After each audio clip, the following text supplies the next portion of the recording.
Olá! Você já se apaixonou por uma casa modelo de um condomínio em construção? Se a sua resposta foi que sim, nós também! E nesse vídeo nós vamos dar dicas de como comprar da melhor maneira a sua casa nova ou em construção.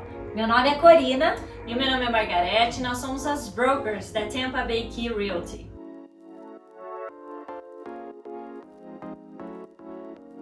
Nós amamos casas novas e adoramos representar nossos clientes nesse tipo de transação, que hoje em dia tem sido cada vez mais diferente das transações de casas para revenda. E o nosso objetivo hoje é dar dicas de como fazer a compra de sua casa nova com sucesso. Dica número 1.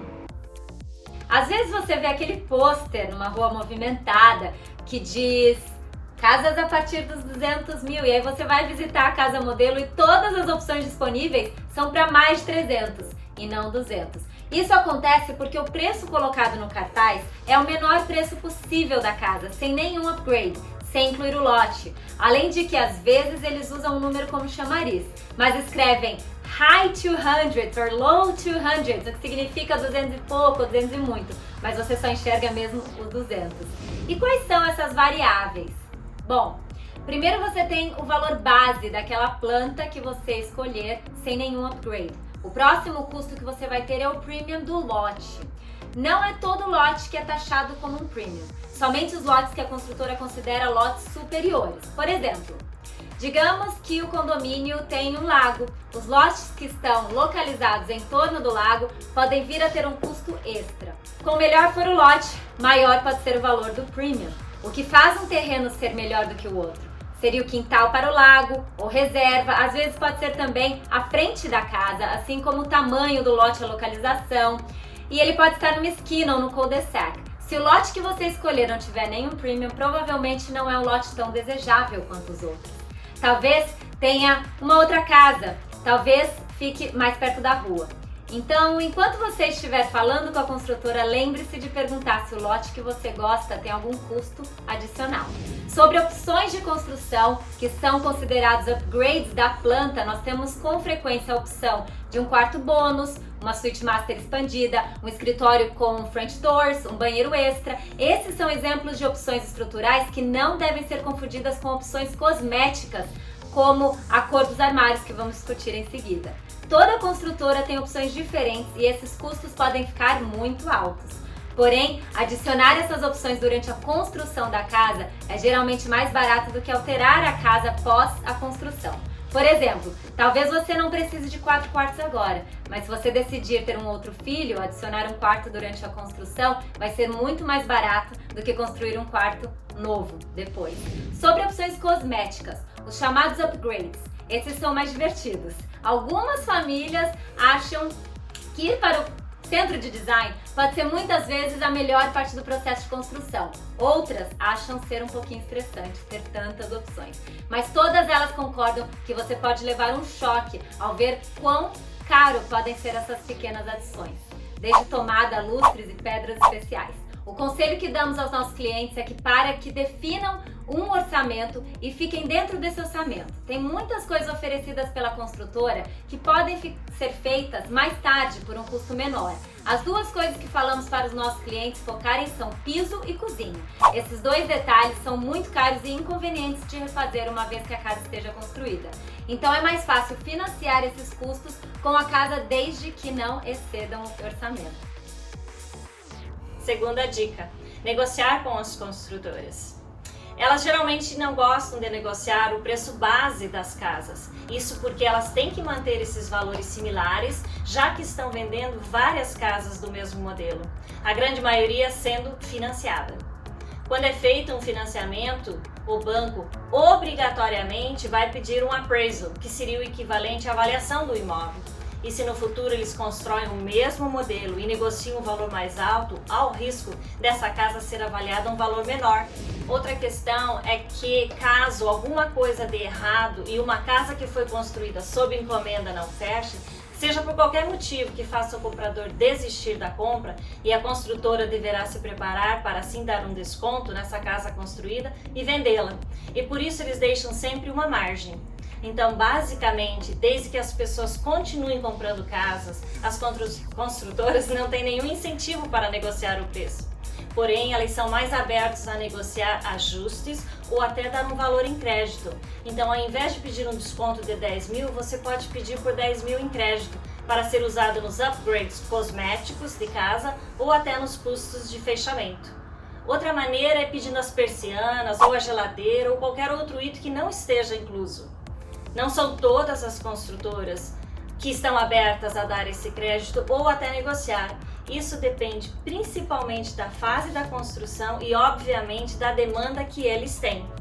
Mas, de qualquer maneira, não custa perguntar. Agora, essa dica é importante.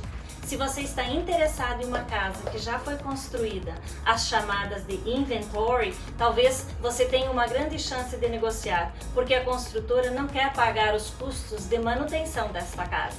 Sem contar que, dependendo da construtora, ela só começa a construção de uma casa nova quando a outra já foi vendida. Então, as suas chances de negociar o preço de uma casa já construída pode ser maior do que o preço de uma casa a ser construída sob encomenda. Isso se a própria construtora já não tenha lançado uma promoção. Terceira dica: entender os custos de fechamento das casas em construção. Vamos começar dizendo que todas as construtoras são diferentes, mas independente da construtora, você deve sempre prestar atenção nos custos de fechamento. A maior parte das construtoras no estado da Flórida empurram todos os custos de fechamento para o lado do comprador. Normalmente, numa transação, existem dois custos de fechamento, do closing cost, que é o do proprietário e do comprador. No caso das construtoras, elas jogam todos os custos do proprietário, que no caso seria delas, para o comprador. Esses custos podem chegar a milhares de dólares que você não estaria pagando se estivesse comprando uma casa já habitada. Mas antes que você se desespere ou desanime por causa desses custos, saiba que muitas construtoras oferecem um rebate, um incentivo financeiro, para você usar o banco indicado por eles. E esse rebate geralmente compensa os custos de fechamento. Mas seja inteligente e lembre-se que as construtoras usam esse rebate como um grande incentivo, quando na verdade elas estão somente cobrindo os custos que você já não teria caso estivesse comprando uma casa já construída. Sobre o banco preferencial da construtora, muitas vezes os nossos clientes usam o banco indicado por eles, porque querem ter acesso ao incentivo oferecido. Mas ainda assim, recomendamos checar com outros credores para garantir que a taxa de juros seja justa. Um outro banco, às vezes, pode igualar o rebate sendo oferecido e te dar também uma taxa de juros mais baixa, então nunca custa perguntar. Outra questão importante é principalmente para brasileiros expatriados sendo transferidos pela companhia recentemente, que ainda não tem o histórico ou imposto de renda por aqui, além de financiamentos para estrangeiros que comprovem renda no Brasil, tipo de financiamento que não é feito por qualquer banco. Alguns brokers têm acesso a diferentes produtos e às vezes conseguem aprovação de um financiamento que o banco das construtoras não oferece, ou quando não entendem a situação. Existe a opção de conseguir a transferência do incentivo para ser usado com outro banco, desde que obtenham uma negativa do banco deles. Dica número 4. Inspeções. Sim, você pode fazer inspeções em casas em construção. Se você já está construindo uma casa do zero, nós recomendamos duas inspeções diferentes. A primeira inspeção deve ser feita antes da instalação do drywall. Nessa inspeção, o inspetor vem e olha para tudo na parte interna da casa, que não pode ser visto após a instalação da drywall. Essa é a inspeção mais importante durante o processo da construção. Também recomendamos uma inspeção logo após o fechamento, só para checar que tudo está funcionando devidamente. Essa inspeção é igual à inspeção que é feita em qualquer outra casa, onde você recebe um relatório, repassa esse relatório para a construtora para que eles possam adicionar isso a uma lista final de documentos. Dica número 5. Expectativa do tempo de construção. Digamos que a sua construtora fale que vai demorar uns 4 meses para a construção da sua casa ficar pronta. Esses 4 meses são o objetivo deles, mas na verdade eles nunca sabem exatamente quanto tempo a construção vai demorar. As construtoras não podem prever vários fatores, como condições climáticas, atraso na entrega de materiais, outros prestadores de serviço completando o trabalho deles em tempo e corretamente. Então são muitos fatores que têm que ser considerados para que as coisas fluem facilmente. Acredite, nenhuma construtora quer demorar mais do que o tempo necessário para construir uma casa, porque eles não recebem nenhum dinheiro até que a casa esteja entregue. Eles querem finalizar a casa o quanto antes, assim como você. Porém, algumas coisas estão simplesmente fora do controle deles. O que isso quer dizer é que se você está vendendo a sua casa ou se você tem um aluguel que vai vencer perto da data da entrega da sua nova casa, tenha sempre um plano B, caso haja algum atraso. Se você está alugando a sua casa, pergunte para o seu locatário se ele pode mudar para um aluguel de mês a mês.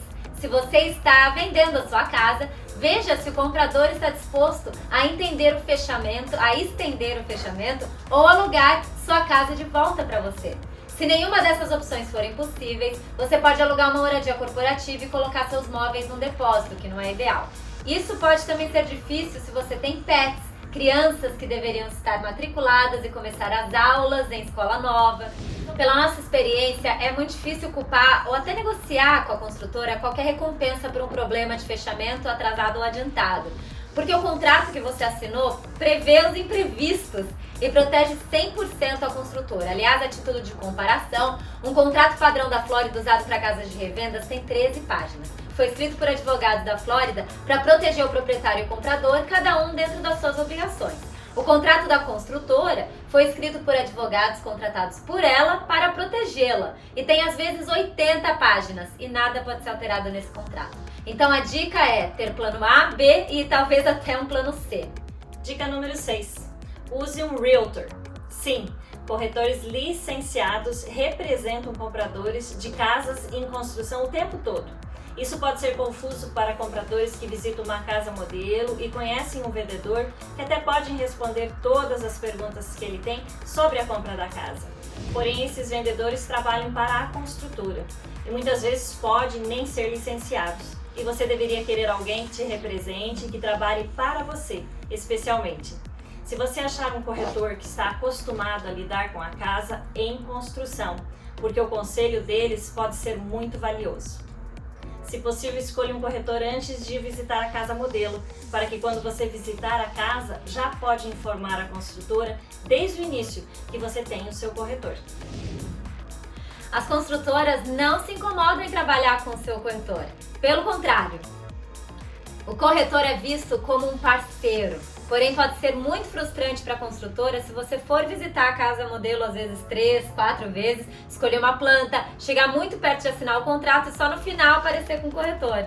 Então, na perspectiva de um corretor, também é melhor fazer parte desse processo desde o início, para que nós possamos dar os nossos conselhos. O que sempre dizemos para nossos clientes é que se eles forem a uma casa modelo sem a nossa presença, o que acontece o tempo todo, então é super normal. Para dizerem e anotarem na ficha que eles vão passar, que já estão trabalhando com o corretor e passar o nosso nome, o contato para eles. Se você estiver numa maratona de visita de casas e achar uma casa que você goste muito, ligue para seu corretor assim que for possível para falar com ele sobre todos os próximos passos. Esperamos que essa informação ajude a todos vocês que estão em busca de uma casa nova na Flórida. E se precisarem de alguma ajuda, podem ligar pra gente que nós vamos adorar ajudá-los. E se você gostou desse vídeo, siga o nosso canal aqui nas outras redes sociais também, no Instagram e no LinkedIn. Até a próxima!